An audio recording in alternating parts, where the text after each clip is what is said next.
KP के government का बताता चलूं कि वहां कुदरती आफत आई, क्लाउड ब्रस्ट हुआ। और उसके बाद अगर मैं यहां बताने चलूं, उसके बाद मैं अपनी बात के ऊपर आता हूं कि खैबर पख्तूनख्वा की हुकूमत ने, क्लाउड ब्रस्ट हुआ, उसकी वजह से सैलाब आए, लेकिन 6 घंटों में ऑपरेशन शुरू किया था। 15 अगस्त को सैलाब आया था, 16 अगस्त को 3 अरब रुपए जारी हो गए थे। 72 घंटों में खैबर पख्तूनख्वा में 390 अमवात पर 20-20 लाख रुपए देना शुरू कर दिए गए थे और 75% लोगों को 3 रोज के अंदर ये फंड जारी कर दिए गए थे। रिलीफ प्रोग्राम शुरू हो चुका था।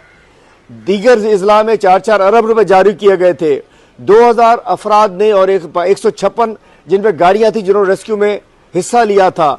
6000 लोगों को रेस्क्यू किया गया था।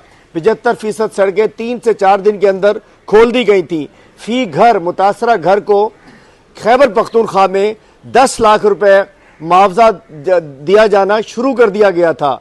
दुकानों को फी कस 5 लाख रुपए खैबर पख्तूनख्वा में दिया, ऐलान किया गया और वो 3 रोज में डिसबर्समेंट स्टार्ट हो गई। लाइव स्टॉक को चारा पहुंचाना शुरू किया गया था और जिनकी गाड़ियां तबाह हुई उनको भी मुआवजा दिया जाने का कहा गया।